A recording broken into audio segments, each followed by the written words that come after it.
Chers amis de Catoglade, au temps pascal, les catholiques orientaux se saluent en disant « Christ est ressuscité ». À ce salut, on répond aussitôt « Il est vraiment ressuscité ». Laissez-moi vous raconter une petite histoire. Un jour, au début de la révolution bolchevique, un débat fut organisé sur la résurrection du Christ. Ce fut d'abord l'athée qui parla longuement, sûr, en redescendant du podium, d'avoir démoli à jamais la croyance en la résurrection. Ce fut ensuite au pope de monter sur le podium pour lui parler en faveur de celle-ci.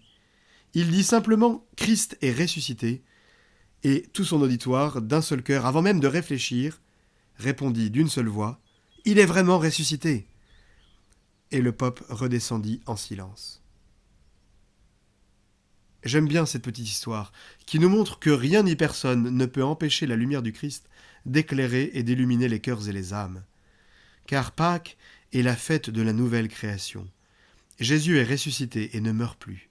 Il a enfoncé la porte vers une vie nouvelle qui ne connaît plus ni maladie ni mort.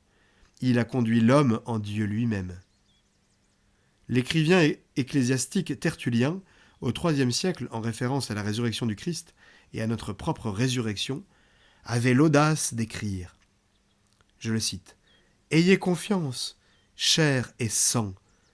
Grâce au Christ, vous avez acquis une place dans le ciel et dans le royaume de Dieu. » Ainsi, chers amis de Catoglade, une nouvelle dimension s'est ouverte pour l'homme. La création est devenue plus grande et plus vaste. Pâques est le jour d'une nouvelle création. C'est la raison pour laquelle, en ce jour, l'Église commence la liturgie par l'ancienne création, afin que nous apprenions à bien comprendre la nouvelle. Et c'est pourquoi, au début de la liturgie de la parole, durant la veillée pascale, il y a le récit de la création du monde. En relation à cela, deux choses sont particulièrement importantes dans le contexte de cette liturgie. En premier lieu, la création est présentée comme un tout, dont fait partie le phénomène du temps.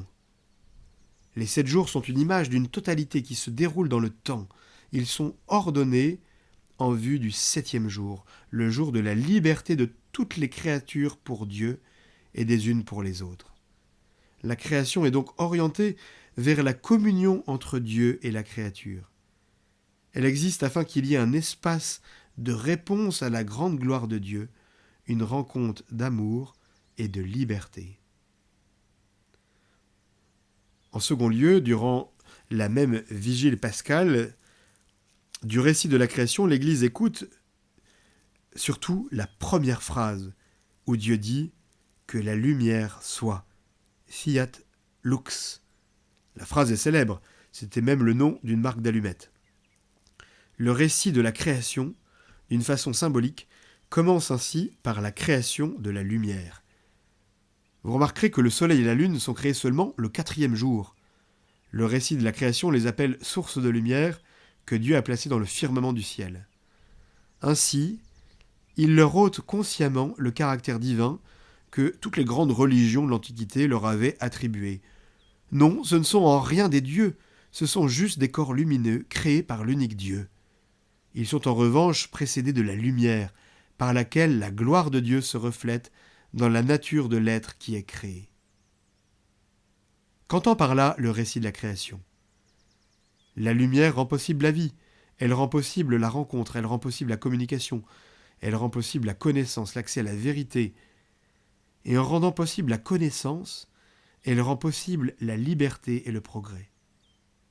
Le mal se cache. La lumière, par conséquent, est aussi une expression du bien qui est luminosité et crée la luminosité. C'est le jour dans lequel nous pouvons œuvrer. Le fait que Dieu ait créé la lumière signifie que Dieu a créé le monde comme lieu de connaissance et de vérité, lieu de rencontre et de liberté, lieu du bien et de l'amour. La matière première du monde est bonne, l'être même est bon. Et le mal ne provient pas de l'être qui est créé par Dieu, mais existe seulement en vertu de la négation. C'est le non. À Pâques, au matin du 1er jour de la semaine, Dieu a dit de nouveau que la lumière soit. Auparavant, il y avait eu bien sûr la nuit du mont des Oliviers, l'éclipse solaire de la passion et de la mort de Jésus, la nuit du sépulcre. Mais désormais, c'est le premier jour. La création recommence entièrement nouvelle. Que la lumière soit, dit Dieu, et la lumière fut. Jésus se lève du tombeau, la vie est plus forte que la mort, le bien est plus fort que le mal, l'amour est plus fort que la haine, la vérité est plus forte que le mensonge. L'obscurité des jours passés est dissipée au moment où Jésus ressuscite du tombeau et devient lui-même pure lumière de Dieu. Ceci toutefois ne se réfère pas seulement à lui, ni à l'obscurité de ses jours. Avec la résurrection de Jésus, la lumière elle-même est créée de façon nouvelle. Il nous attire tous derrière lui, dans la nouvelle vie de la résurrection, et il vainc toute forme d'obscurité. Jésus est le nouveau jour de Dieu qui vaut pour nous tous. Comment cela peut-il arriver ? Comment tout cela peut-il parvenir jusqu'à nous, de façon que cela ne reste pas seulement parole, mais devienne une réalité dans laquelle chacun d'entre nous est impliqué ? Par le sacrement du baptême, le Seigneur a construit un pont vers nous, par lequel le nouveau jour vient à nous. Dans le baptême, le Seigneur dit à celui qui le reçoit « Fiat lux », que la lumière soit. Le nouveau jour, le jour de la résurrection, le jour de la vie indestructible vient aussi à nous. Le Christ te prend par la main, désormais tu seras soutenu par lui, et tu entreras ainsi dans la lumière, dans la vraie vie. C'est pour cette raison que l'Église primitive a appelé le baptême « photismos », ce qui signifie « illumination ». Pourquoi ? Parce que l'obscurité vraiment menaçante pour l'homme est le fait que lui, en vérité, est capable de voir et de rechercher les choses tangibles, matérielles, mais il ne voit pas où va le monde et d'où il vient. Où va notre vie elle-même ? Ce qu'est le bien et ce qu'est le mal. L'obscurité sur Dieu et sur les valeurs sont la vraie menace pour notre existence et pour le monde en général.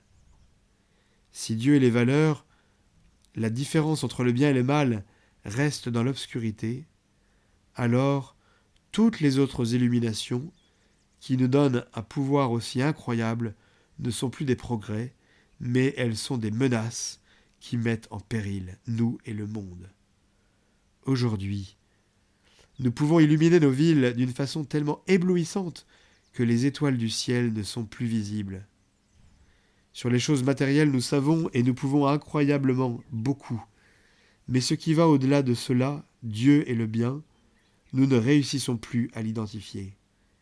C'est pourquoi c'est la foi, frères et sœurs, chers amis de Catoglade, qui nous montre la lumière de Dieu, la véritable illumination.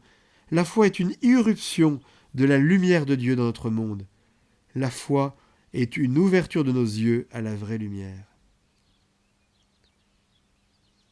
Chers amis, durant la vigile pascale, la nuit de la nouvelle création, l'Église présente le mystère de la lumière avec un symbole tout à fait particulier et très humble.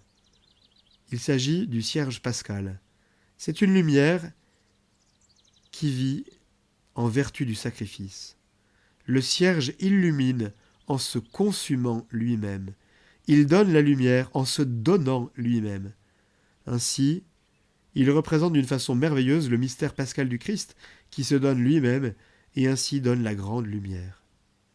Nous pouvons aussi réfléchir sur le fait que la lumière du cierge est du feu. Le feu est une force qui modèle le monde, un pouvoir qui transforme, et le feu donne la chaleur. Là encore, le mystère du Christ sera à nouveau visible. Le Christ, la lumière, est feu. Il est la flamme qui brûle le mal, transformant ainsi le monde et nous-mêmes. Qui est près de moi et près du feu, exprime une parole de Jésus transmise par Origène. Et ce feu est en même temps chaleur, non une lumière froide, mais une lumière dans laquelle se rencontrent la chaleur et la bonté de Dieu. Vous avez aussi entendu, chers amis de Catoglade, résonner cette grande hymne, l'Exultet, que le diacre chante au début de la liturgie pascale. Il nous fait remarquer d'une façon très discrète cet Exultet a un autre aspect des choses. Il rappelle que ce produit, la cire, est dû en premier lieu au travail des abeilles. Ainsi entre en jeu la création tout entière. Dans la cire, la création devient porteuse de lumière. Mais selon la pensée des pères de l'Église, il y a aussi une allusion implicite à l'Église. Car nous le savons bien, comment fonctionnent les abeilles. La coopération de la communauté vivante des fidèles dans l'Église est presque semblable à l'œuvre des abeilles. Elle construit la communauté de la lumière. Nous pouvons ainsi voir dans la cire un rappel fait à nous-mêmes et à notre communion dans la communauté de l'Église qu'elle existe, afin que la lumière du Christ puisse illuminer le monde. Alors, chers amis, en cette nuit très sainte, expérimentons la joie de la lumière du Christ. Devenons nous-mêmes des porteurs de sa lumière, pour qu'à travers l'Église, la splendeur du visage du Christ entre dans le monde. Joyeuse Pâques à tous.